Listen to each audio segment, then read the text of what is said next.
Se você deseja contribuir diretamente com o projeto da Central da História e garantir que o canal se fortaleça cada vez mais, considere fazer uma doação direta via Pix, a maneira mais simples e certa de ajudar, por circundar a burocracia da plataforma e ser direta. Para fazer uma doação via Pix, basta escanear este QR Code no canto superior esquerdo do vídeo ou usar a chave Pix do canal, centraldahistoriabr@gmail.com. O meu mais sincero agradecimento a todos os que contribuírem.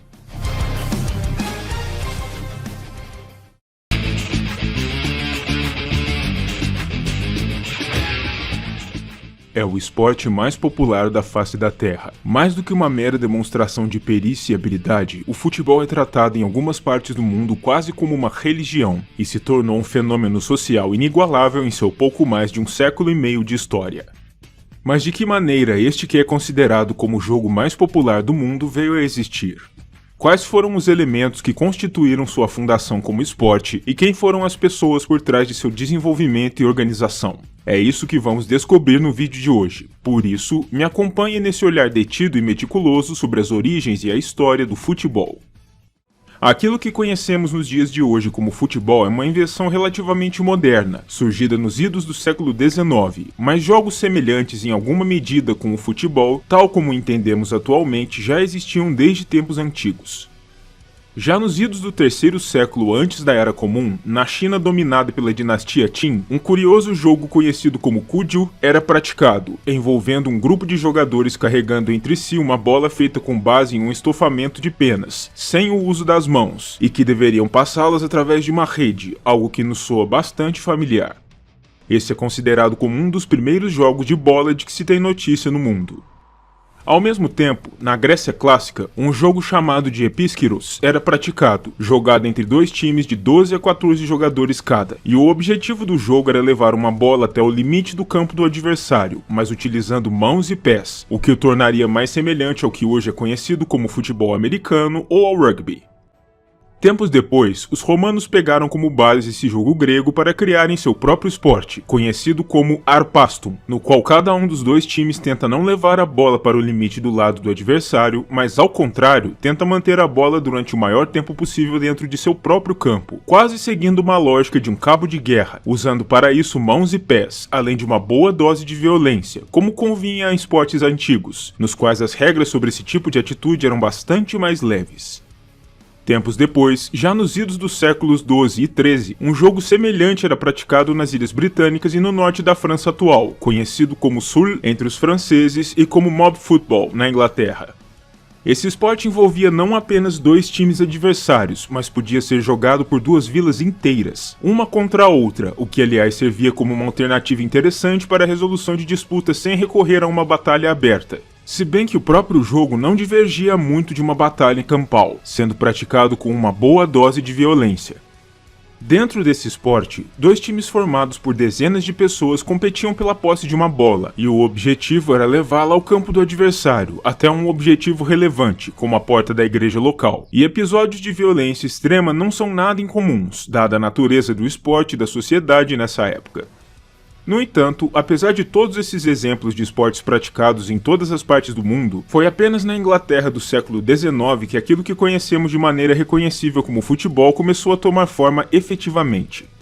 Os primeiros lugares onde tal esporte, em suas mais distintas formas, surgiu foi no seio das universidades inglesas, onde se acreditava que o jogo era uma forma de treinar seus alunos em virtudes como a disciplina e o espírito de equipe. Desse modo, cada instituição desenvolveu de forma quase independente suas próprias regras para o jogo de bola, resultando em diferentes esportes que conhecemos até os dias atuais, com destaque para dois deles: o rugby, também chamado então de rugby football, que foi desenvolvido no seio da universidade da cidade de mesmo nome, e o futebol como conhecemos, conhecido como futebol inglês ou Association Football, de onde deriva o nome alternativo soccer, que era usado na Inglaterra antes mesmo de ser usado pelos Estados Unidos e por outros países pelo mundo. O problema com essa realidade era que os jogos entre as diferentes universidades, cada uma das quais com suas próprias regras, eram confusos para se dizer o mínimo, o que demandava alguma espécie de padronização, pois os estilos de jogo podiam variar drasticamente, com algumas universidades jogando com os pés e outras com as mãos, por exemplo. A maior iniciativa para tentar padronizar as mais diferentes formas de jogo foi empreendida na Universidade de Cambridge, onde as regras do Association Football foram estabelecidas, e já em 1857, na cidade de Sheffield, o primeiro clube ou agremiação de futebol do mundo foi fundado, com o primeiro clube independente em todo o mundo, ou seja, não associado a uma universidade ou instituição de ensino. Naquele momento, naturalmente, o clube jogava de acordo com as regras estabelecidas por si mesmo, mas elas já eram bastante semelhantes às que conhecemos até os dias atuais. Em 1863, a Universidade de Cambridge publicou regras mais estritas e bem definidas em sua versão do esporte, mas pouco tempo depois, a recém-formada Associação de Futebol, o primeiro órgão de seu tipo no mundo, representativo de 11 clubes fundados em Londres, publicou suas próprias regras com base nas regras de Cambridge, que acabaram por se tornar o padrão do esporte dali em diante. Em 1871, as regras oficiais e a associação que representaria a modalidade de futebol jogada em rugby foram estabelecidas, marcando a separação final entre os dois esportes, com o futebol como conhecemos sendo conhecido como futebol da associação. Já em 1872, a primeira partida internacional de futebol ocorreu, colocando frente a frente as equipes nacionais da Inglaterra e da Escócia, e terminando em um empate sem gols. O crescimento do esporte ao redor do mundo se deu em boa medida graças ao fato de o Reino Unido ser, à época, a maior potência econômica e territorial do mundo, com comunidades de britânicos espalhadas por todos os rincões da Terra. Essa novidade em termos de esporte foi, portanto, levada para diversos cantos do mundo por esses migrantes e autoridades coloniais, fazendo com que agremiações esportivas surgissem em diversos locais do mundo, desde a América Latina até a África e a Ásia. E o mesmo ocorreu com outras formas do esporte, como o rugby. Foi apenas em 1902, no entanto, que os primeiros jogos internacionais fora das Ilhas Britânicas começaram a ocorrer, com a seleção argentina derrotando os uruguaios por 6-0 e um time formado por atletas austríacos derrotando um time húngaro por 5-0. Em 1904, um dos acontecimentos mais importantes da história do futebol tomou lugar. Foi fundada em Paris a Federação Internacional de Football Association, ou FIFA, a entidade que se tornaria a máxima organizadora e curadora do esporte nos anos seguintes, com diversos países se tornando membros, apesar da notável ausência da Grã-Bretanha, por contar com não apenas uma federação local, mas sim com 4, motivo pelo qual os franceses não aceitaram de imediato a aplicação dos britânicos para tomarem parte na associação. O ano de 1908 assistiu à incorporação do futebol como um esporte olímpico, durante os Jogos realizados precisamente em Londres, local de nascimento do esporte em sua forma moderna. Como o profissionalismo no esporte naqueles tempos era proibido em competições olímpicas, foi o time amador da Inglaterra representar as Ilhas Britânicas nos Jogos, sagrando-se como campeão e medalhista de ouro ao final. Foi apenas em 1911 que a questão do ingresso das federações locais britânicas à FIFA foi finalmente sanada, e seus times nacionais puderam participar de jogos internacionais. O ano de 1916 é fundamental para a história do futebol na América do Sul, pois foi o ano em que a Argentina, para celebrar o centenário de sua declaração de independência, organizou a primeira competição multipolar do esporte nessas terras, reunindo os times de Brasil, Chile e Uruguai. E foi também neste ano que a Confederação Sul-Americana do Esporte, a CONMEBOL, passou a existir, se tornando a primeira confederação continental do mundo. Com o crescimento e a popularização do esporte ao redor do mundo, mais e mais ligas nacionais foram criadas, com atletas profissionais, o que os tornava inelegíveis para representarem seus países nos Jogos Olímpicos, devido à vedação de atletas profissionais nos Jogos. Sendo assim, já nos idos dos anos 20, a FIFA começou a esboçar a ideia de criar uma competição internacional alheia às Olimpíadas para reunir os grandes talentos do futebol da época, fossem profissionais ou não, e a ideia da primeira Copa do Mundo começou a tomar forma. Essa primeira edição ocorreria em 1930, no Uruguai, que havia sido o campeão das 2 edições anteriores da competição de futebol olímpica, no exato ano do centenário da independência do país. De fato, o grande estádio construído para a ocasião recebeu precisamente esse nome, Estádio Centenário, e é até os dias atuais o maior e mais celebrado estádio de futebol do país.